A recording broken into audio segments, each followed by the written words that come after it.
strictly just survival. But for a lot of us, we also want it to taste good. We have certain desires that we want with our food, certain traditions that go along with our food. It's become such an intricate part of who we are and our culture and our traditions. If we think about it, food is connected to everything. This is, you go to a family gathering, you go to a holiday party, you go to a birthday party. What is at the center of everything we do? It's food.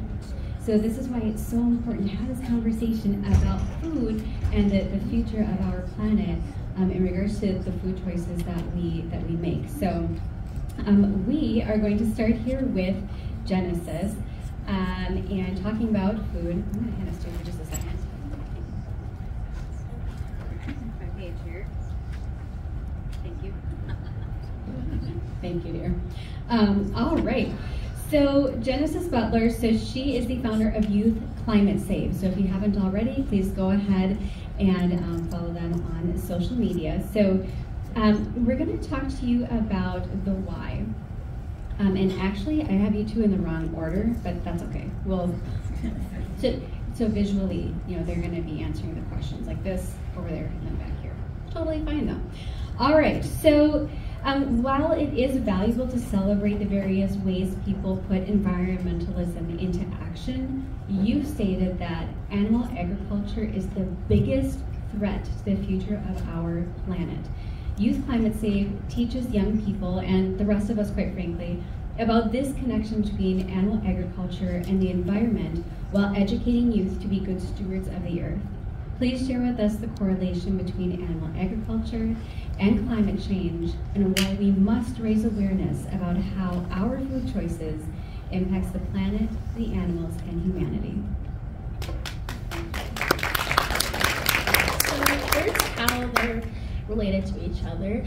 This is what I figured out when I first went vegan, was how we have our forests and our oceans and our soils, which absorb the greenhouse gases, but we're chopping those down to put animals there and to grow their food crops, which is causing climate change. So that's when I realized why it's so important to speak up about the climate crisis, because I realized how it was connected. And when you're speaking up, it gives others the courage to also speak up, which I realize is so important, and that's one of the reasons why I started Youth Climate Save, because I realized that there's other youth that wanted to talk about this but didn't know how to get started, or they didn't have the platform for it. So I realized that this is something that I really wanted to do, and now we have youth who are talking about this. So it's so important also because there's people that know about this but don't really talk about it, because it's a topic that can make people feel uncomfortable because those are their food choices. But we need to talk about this, and it's important for people to get out of their comfort zone. So I'll talk about it and educate others, but that's why I realized it's so important, is because then it gives others the courage to also speak up, which is what we really need right now, because we're running out of time and we need to talk about this and to continue and be persistent with it. So that's when I realized why it's so important to talk about it. Great, and I love that, because like you said, we are in a crisis. We need to raise awareness, and I love how you also said, there's this, people are so connected to their food choices. So a little follow-up question here. What is the best way, the kindest way to approach somebody about their food choices, kind of instead of maybe criticizing their traditions, right? Because I think people feel like if you're criticizing their traditions, you're criticizing their parents, their grandparents, their great-grandparents, and all of these wonderful memories that have been passed down. So in your experience in doing this and speaking with youth, which is so important, I mean, our young people have so many amazing ideas, and really your generation is changing the world already. I mean, already this generation is having such a huge impact on us and the planet we live on. So what is the best way to start that conversation? Yeah, I feel like the best way, when I first went vegan, I wanted everybody to go vegan at one time, which is so important, but that's when I realized it's important to meet people where they're at, because I know when I was first vegan, I still want everybody to go vegan, but I can't say it when I first meet them, go vegan now, as much as I want. So I will meet them where they're at, and I'm really good at picking up on body language. So if there's people that are interested in the animals, I'll talk about that, or the environment, then I'll talk about that, or the health. So really meeting people where they're at really helps them, because then they feel like you can relate to them, and then that will really push them to start wanting to go plant-based, because then they'll realize like, oh, this isn't as hard as I thought it was. So I think really like telling people to swap out their plant-based milks to swap out their normal milks for plant-based milks, or their butters for vegan butters, is something that makes people realize that it's easier than they thought, because some people think like you have to switch overnight, but really meeting people where they're at shows them that it's easier than they thought. That is so important, to meet people where they are. If we expect people to be where we want them to be, we're going to set ourselves up for failure. So meeting people where they are is how you can start that conversation. I totally agree with you. That's an excellent point. Thank you so much, Genesis, for everything you do, and for bringing up such valid points about why it is so important to have these conversations and to raise awareness. Amazing. So next we're going to talk to Jessica from Support and Feed about the how. So Support and Feed's important mission of actively working to address food insecurity and the climate crisis by nurturing and uplifting communities through plant-based meals, education, and resources. So for some, it may be difficult to see the connection between food, the environment, and humanity.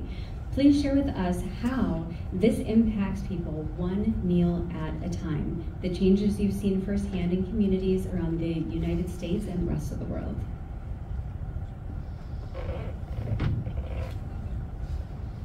Hi all, so nice. Thank you for staying. I know it's a little late. So at Support and Feed, we really believe that nourishing food is a human right and that everyone deserves access to it. Unfortunately, that's not always the case. To kind of speak to what Genesis is talking about, what is on our plate is so directly impacted, or so directly impacts climate change. And when we look at it, we have 80% of our Amazon rainforest deforestation that's happening because of livestock production and farming. And we have approximately 70% of the water that's used in the world that's going towards animal agriculture. So that right there shows you a lot. We at Support and Feed have delivered over 300,000 meals and pantry items that are all plant-based since our start in 2020. And we have worked with over 130 organizations and restaurants to help both support local economies and also help feed folks. So, I think that looking at everything and really starting out with understanding where folks are coming from and going in and listening to the orgs that we work with and understanding what kind of food works for them, understanding what kind of food is culturally appropriate for their communities, and bringing a meal, breaking bread, and having a conversation really engages folks in thought around food. And even in food insecure communities that we work with, we have definitely seen so much tremendous change happen where folks are like seeking out plant-based food and are eating plant-based when they're able to. So I think it's really beautiful to see. We also have a hydroponic farm in Watts Willowbrook where we're doing programming every single day of the week with the young people at that Boys and Girls Club, and we're showing them how to grow their own food. We're sending produce home with them, and also being able to impact other community orgs that are around them. So we're really excited about that program, and we're really looking to hopefully expand that to other organizations and communities throughout LA and hopefully beyond that.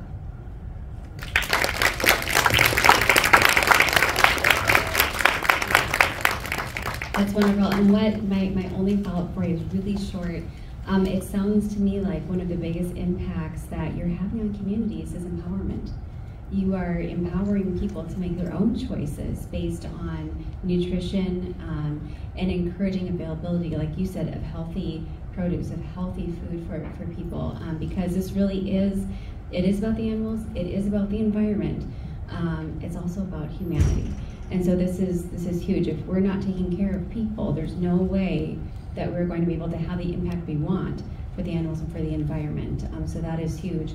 Will you just tell me how you are seeing empowerment in communities? And you spoke a little bit about that, about teaching people how to garden and sending food home.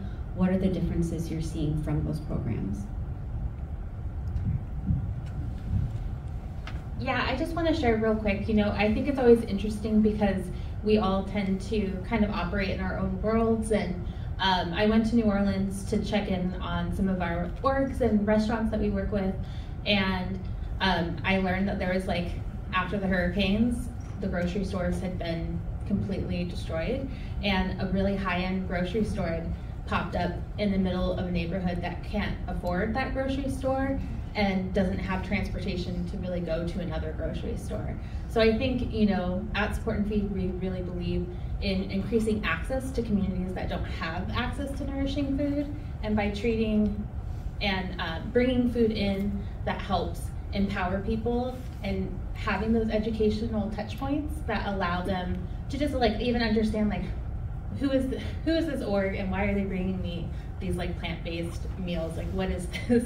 And having those conversations and being able to do cooking demos and provide recipes, having conversations and encouraging people to explore foods in a way that maybe they hadn't before.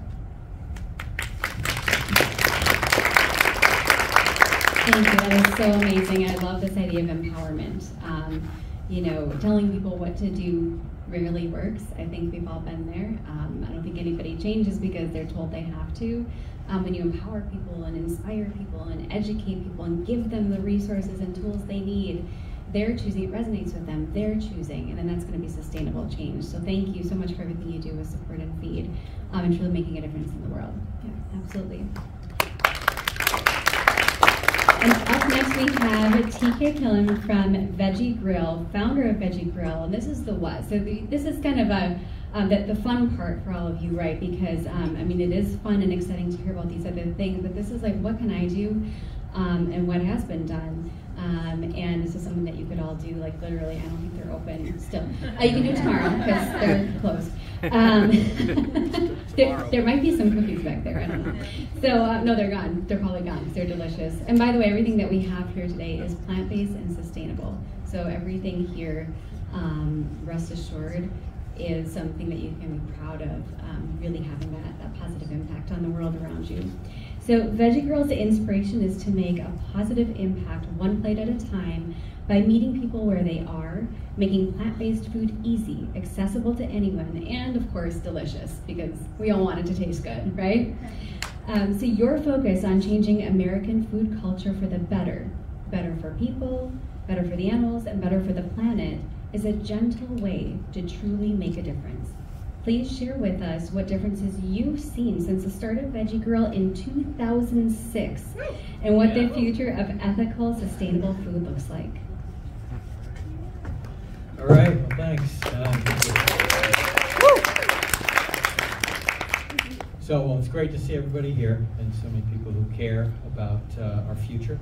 And so that's why Veggie Grill's here, right? And so let's start with where things were when we started, and what's changed. So when we started Veggie Grill in 2006, we were making our own tempeh and making our own seitan because there was no other beef alternative. So we were making our own seitan with the wheat gluten, and Gardein had just come out with the first plant-based chicken product. Before that, you were making it with textured vegetable protein, flour, and that was it.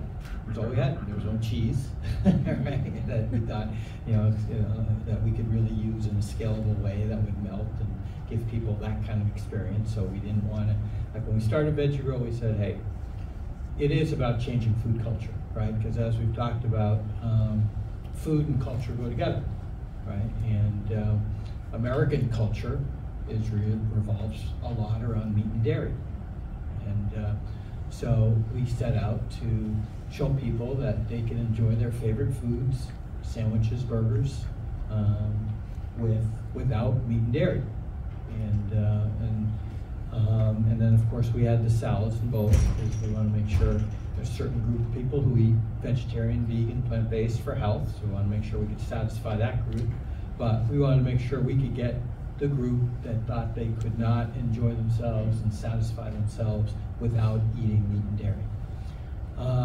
Where we are today is there's a lot of people helping with that battle, which is great. Beyond Meat didn't exist when we started. Impossible Foods. Now we've got plant-based bacon, we've got plant-based seafood, we've got plant-based deli, we've got you know, just about every form factor of meat and dairy is being worked on, right? And there's a lot of really passionate entrepreneurs who are creating the next generation of these products. And we're proud to be able to partner with these companies at Veggie Grill and help bring them to mainstream consumers in formats that they're familiar with, like our Reuben sandwich using Mrs. Goldfarb's meats, and yeah, we use Good Catch's plant-based fish, and there's always new great stuff. For raised bacon we're using, and it's just, you know, we're in this moment here where we've made so much progress. Like, you know, we're light years from where we were in 2006 to where we are today in terms of the number of products in each different category of traditional meat and dairy products. It's being fueled by demand, right? So everybody here, you know, who helps create that demand, and that demand has been created through awareness, right? So when we started Veggie Grill in 2006, I had read a few books, the China Study and Diet for a New America, but, you know, people just really, you had to convince people they could get all the nutrients they needed with a vegan diet, and people didn't even think about the environmental factors, right? And it was, I think, when the UN report came out, I think around 2008 or 9, you know, it started, you know, we could start talking about it a little bit more. Hey, you know, it's true. We're just not saying it. We're just not making it up. There's a huge environmental consequence to how meat and dairy are produced. And then, you know, we had these,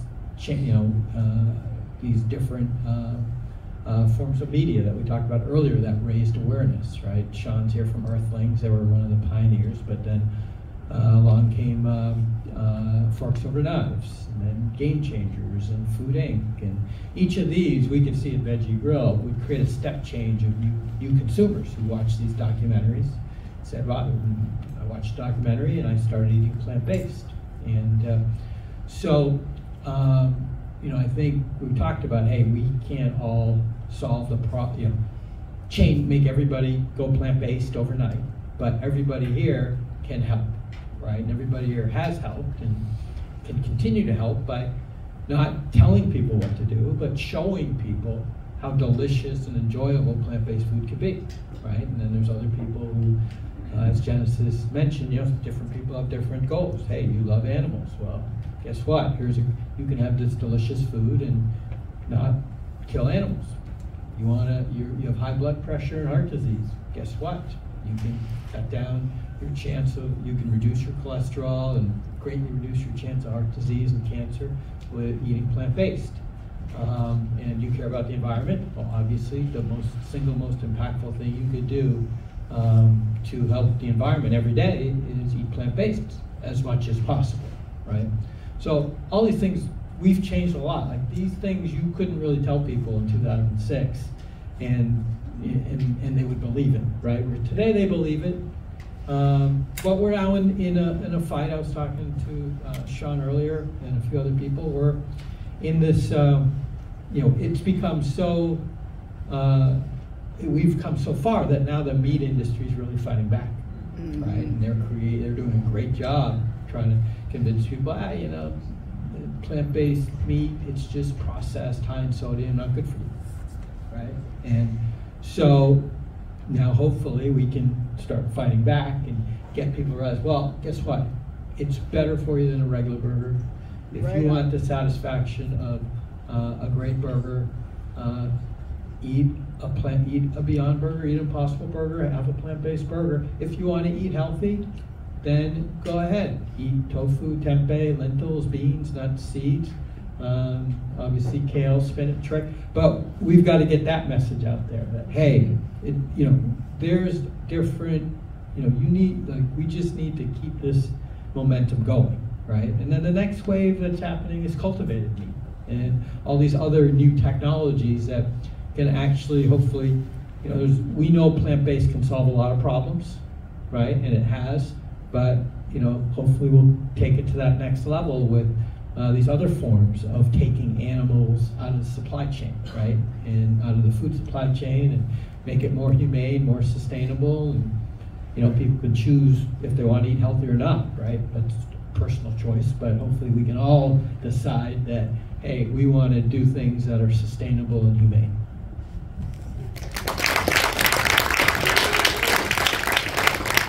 You had so many great points there, and I just love that you shared how this started and the options that were available back in 2006, and now it's so much easier, right? It's so much easier for people when they're going out.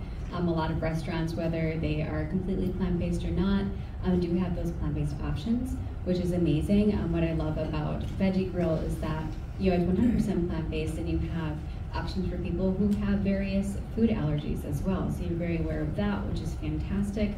And like you said, you have the classic like burger and fries and all of that, and then you also have bowls and salads. And so anybody who is curious about a certain type of food can come to Veggie Grill and have a plant-based dish. It's delicious. The seasoning is fantastic, by the way. I've never been there. I wouldn't know. I'm just kidding. We go there all the time.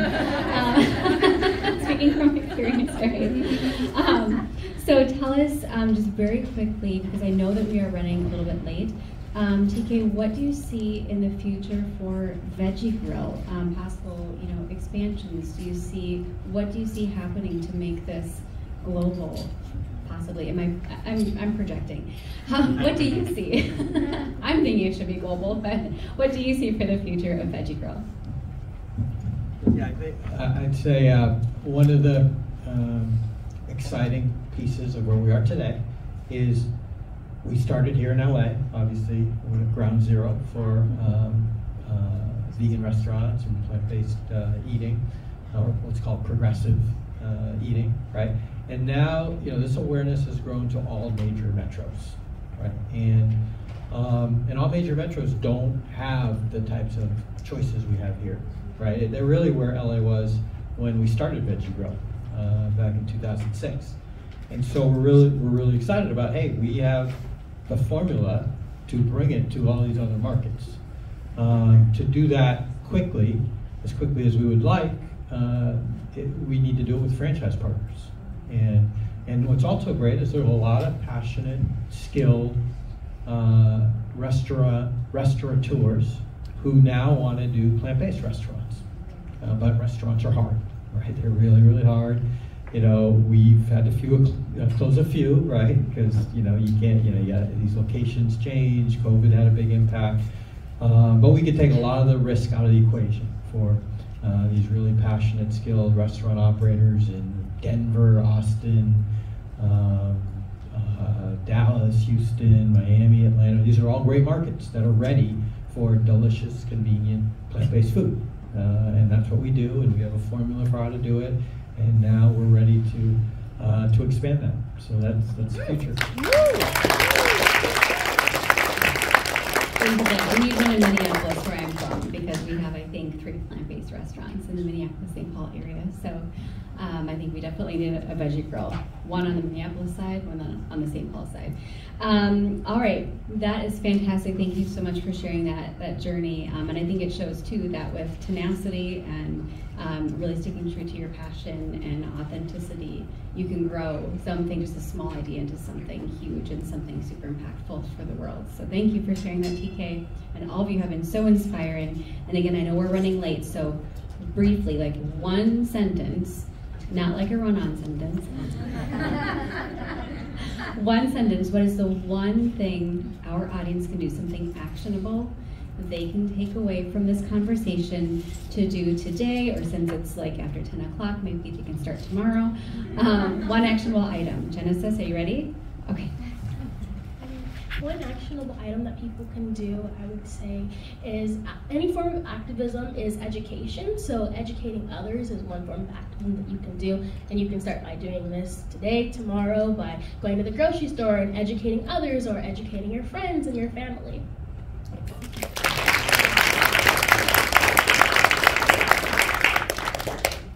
All right, it's hard for me to come up with something that doesn't involve veggie grill. That's okay. That's okay. That's allowed. But well, so I would say bring a meat-eating friend to Veggie Grill. Show them how delicious plant-based food can be, and we're actually going to make it easy for everybody on Saturday, which is Earth Day, where we're going to bring your friend, and then it's buy one get one free.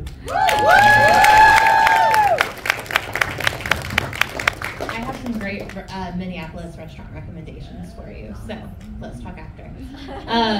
I would really encourage everyone, at Support and Feed we just launched our pledge to eat one plant-based meal a day for 30 days. It's a really great way to kind of enter into plant-based eating and including more plants into your diet for your health, for the health of the planet, and for our communities. You can go to supportandfeed.org, take the pledge, and we also have a lot of resources like recipes and support to help you on your journey.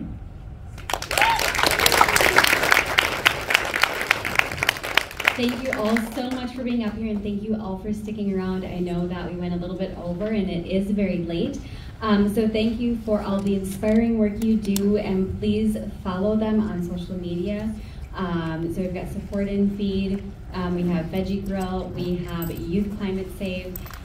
So please go ahead and follow them, because the one thing that you could do tonight, right now, is follow them on social media, like and share their posts, save their posts. It's like a super like, and helps the algorithm for them. So if you can do that on social media, you can do that tonight, even though it is late. And that is something actionable you can do now for all of our panelists to help their movement, and to visit Support and Feed and take that one plant-based meal a day challenge. And I think we could all do that, even if it's something we're doing anyway with every meal. Why not add to those numbers? Is that padding numbers, or can we do that? Can we do it? Let's do it. Okay, let's do it and just get those numbers up there, show support, right? So thank you again so much to our Food in the Future panel. Let's give them a round of applause.